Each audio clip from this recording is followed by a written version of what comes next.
आप कह रहे किसान की आय दुगनी करूंगा और अपने दोस्तों की आय 300 गुना करूंगा। सबूत है आपके सामने। हमारी आय दुगनी करने का झांसा दिया और अपने दोस्तों की चुपचाप आय 300 गुना करने का प्रोग्राम बना दिया आपने। सब झूठ है। जब हम वापस जा रहे थे, घर जा रहे थे, तो हमें एक भैया मिले जिनके हाथ में गोभी है और वो भी पैक्ड गोभी है। उनसे जानना चाहेंगे, भैया पहले नाम बताइए अपना। मेरा नाम साहेब सिंह है, उत्तराखंड के उधम सिंह नगर जिले से आया हूँ। अच्छा, ये गोभी क्यों मतलब पैक्ड है, किसको कुछ बताइए हमें। अब ये नए कानून ये कहते हैं कि किसान की उपज जो है उस उपज का जो मूल्य है वो बाजार निर्धारित करेगा। अब भारत सरकार के FSSAI संस्था जो है वो इसको एक लाइसेंस देती है, जिस लाइसेंस नंबर ये देखिए पहले, ये बार कोड नंबर है, ये पैकिंग करने वाली कंपनी का नाम है, ये प्रोडक्ट का नाम है कॉलीफ्लावर, नेट वेट है 500 ग्राम, MRP है 300 रुपए, कीमत 300 रुपए और डेट थी 29/12/2020।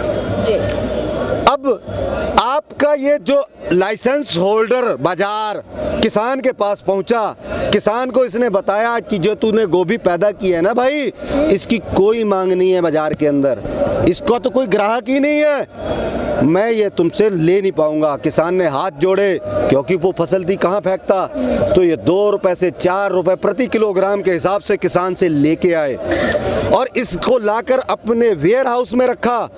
वेयर हाउस में रखने के बाद जो शहर के मेरे उपभोक्ता भाई हैं, मेरे भारतवासी हैं, उनको ये बताया कि इस बार गोभी पैदा ही नहीं हुई है, गोभी नहीं मिलेगी तुम्हें खाने को, और उधर पर्दे के पीछे इसको रैपर किया, लाइसेंस नंबर लिखा, MRP इसकी तय कर दी प्रति किलोग्राम 600 रुपए। अब ये है आपकी ओपन मार्केट, जो किसान की उपज का मूल्य बाजार तय कर रहा था वो, अब इसने किसान से जो 2 रुपए या 4 रुपए किलो की चीज बाजार में लाके 600 रुपए किलो की है।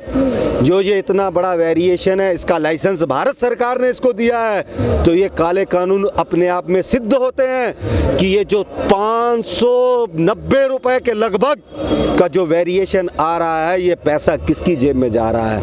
इतनी बड़ी लूट करने का अधिकार इस कंपनी को किसने दिया? राजनाथ जी, माननीय मंत्री जी, आप 1.5 साल का इंतजार करने को कह रहे थे, 1.5 दिन के अंदर सबूत के साथ आपके सामने पेश है हम लोग। ये जो इतना बड़ा वेरिएशन है, किसान के खेत से 200 रुपए से 400 रुपए कुंटल की जो गोभी थी, वो उपभोक्ता तक पहुंचते पहुंचते 60,000 रुपए कुंटल की कैसे हो गई? काला बाजारी बढ़ी या घटी? आप ये भोली भाली जनता को अब समझाइए, जिसे आप समझा रहे हैं कि किसान कानून को समझ नहीं पा रहे हैं। और असल में सरकार को ये तकलीफ है कि ये तो हमने चोरी से कानून बनाया था, इसको किसान समझ कैसे गए?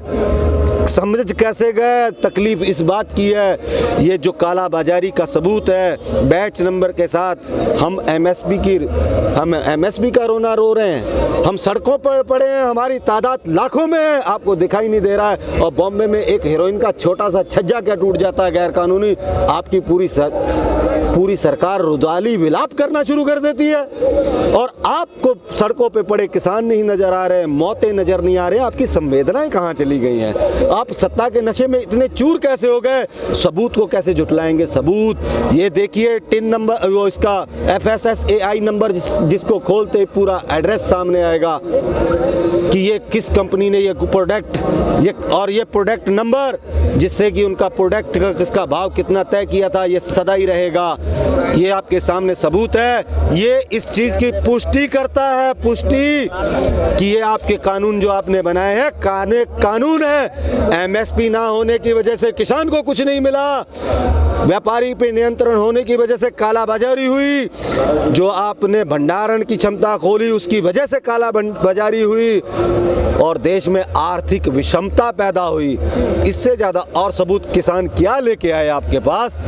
हम आपसे निवेदन करते हैं, आप किसानों की संवेदनाओं को समझते हुए, इन काला बाजारी को समझते हुए, इन तीनों काले कानूनों को तुरंत रद्द कीजिए। भैया एक बात बताइए, आप ये गोभी दिखा रहे हैं, गोभी के ऊपर जो MRP रेट है वो भी दिखा रहे हैं, लेकिन आखिर ऐसी क्या बात है कि सरकार बार बार कह रही है कि भैया किसानों का ये बिल बहुत बढ़िया है, किसान ही नहीं समझ पा रहे हैं? मतलब जो हल चला रहा है, हल चलाने वाले को नहीं पता है हल की कीमत, और जो एयर कंडीशन में बैठ के कलम चला रहा है उसको पता है कि ये कानून हमारे हित में। हम तो सबूत के साथ दिखा रहे हैं ना कि हमारे हित में नहीं है। आप बंद कमरे से दिल्ली से 3500 किलोमीटर दूर जाके जो बोलते हैं कि ये कानून किसानों के हित में, आप 15 किलोमीटर संसद से आपने 7 RCR से बाहर आइए, किसी भी किसान आंदोलन में आके आप माइक से बोल के समझा तो जाइए कि आपके हित में। वो तो कहते हैं भैया सूट बूट वाले किसान ही नहीं होते। मैम, आप संविधान की वो धारा, भारत के जो संविधान है उसमें कोई ऐसी लाइन जो हमें दिखा दीजिए जिसमें ये लिखा हो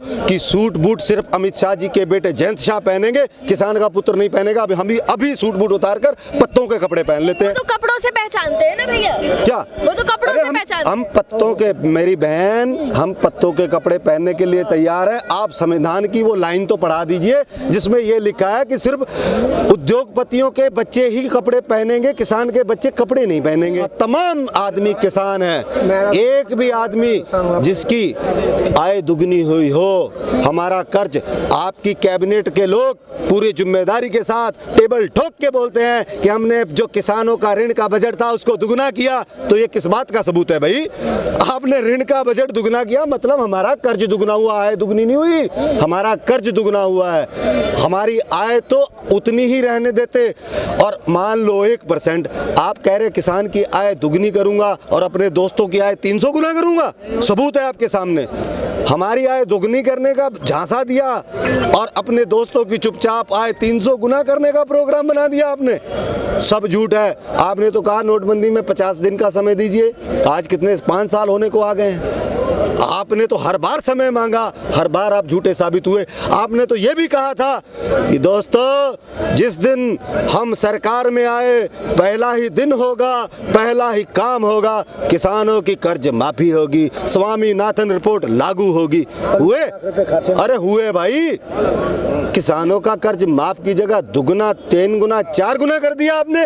और एक चीज और बहन जी मैं आपको बताना चाहूंगा, मन की बात में फर्जी 4-5 किसान बैठाए, उनसे प्रधानमंत्री जी बड़े हंस हंस के बात कर रहे थे, वो जो 2000 रुपए मैंने आपको दिए आपने क्या किया? और वो भी तोताराम आगे से क्या कह रहे हैं, हमने बीज लिया, खाद ली, दवाई ली, बच्चों के कपड़े लिए। 1 एकड़ गेहूं बोने के लिए 40 किलो बीज की जरूरत होती है, और सरकारी कंपनी TDC जिसके बीज का मूल्य है 844 रुपए, 844 रुपए का बीज हो गया।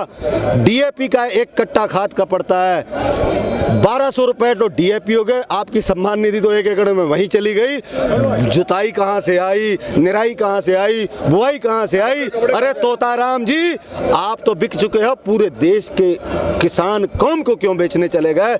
ऐसा कौन सा आपको मोह था या डर था, या किसी तहसीलदार DM की बंदूक आपकी ओर सीधी हो चुकी थी कि आप तोताराम बन के वो 2000 रुपए के फायदे गिनाने लगे?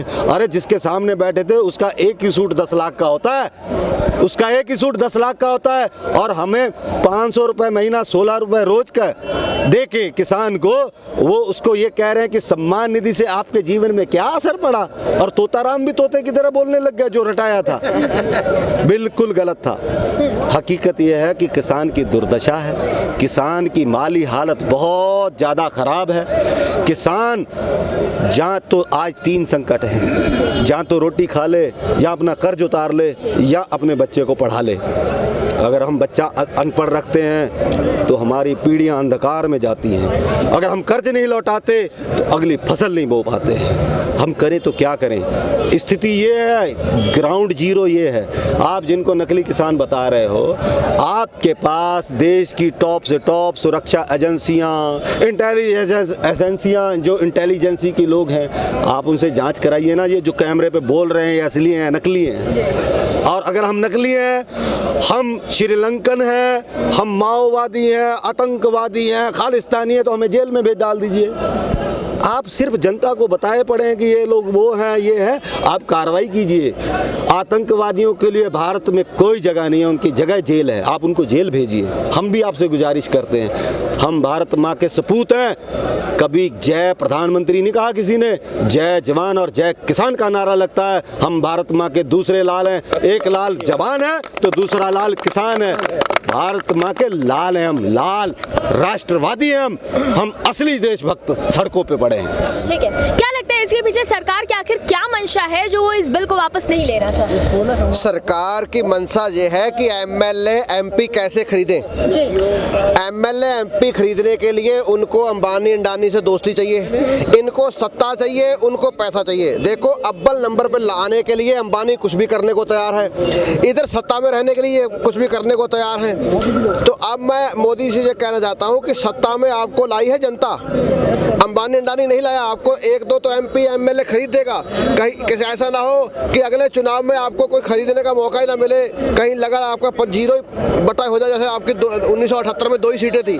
तो मैं ये कह रहा हूँ कि इनका मकसद है। अब देखो अंबानी ने किसानों से पंगा लिया, वो चौथे नंबर पे था, उसका 50,000 करोड़ का शेयर गिरा, वो आज 14वें नंबर पे पहुंच गया। किसानों से जिसने भी पंगा लिया, सरकार ने लिया है, चाहे फैक्ट्री वालों ने लिया, चाहे इंडस्ट्री वालों ने लिया, वो लोग 14वें से क्या 140वें नंबर पे भी जाएगा। और मोदी जी आप अपनी खैर बनाइए, अगर आपने ये कानून वापस नहीं लिया तो ये सच कह रहे हैं किसान, एक एक किसान आपको सत्ता में हटाने के लिए काम करेगा। फिर आप जिंदगी में कभी बीजेपी मैं कह रहा हूँ आ ही नहीं पाएगी सत्ता में कभी।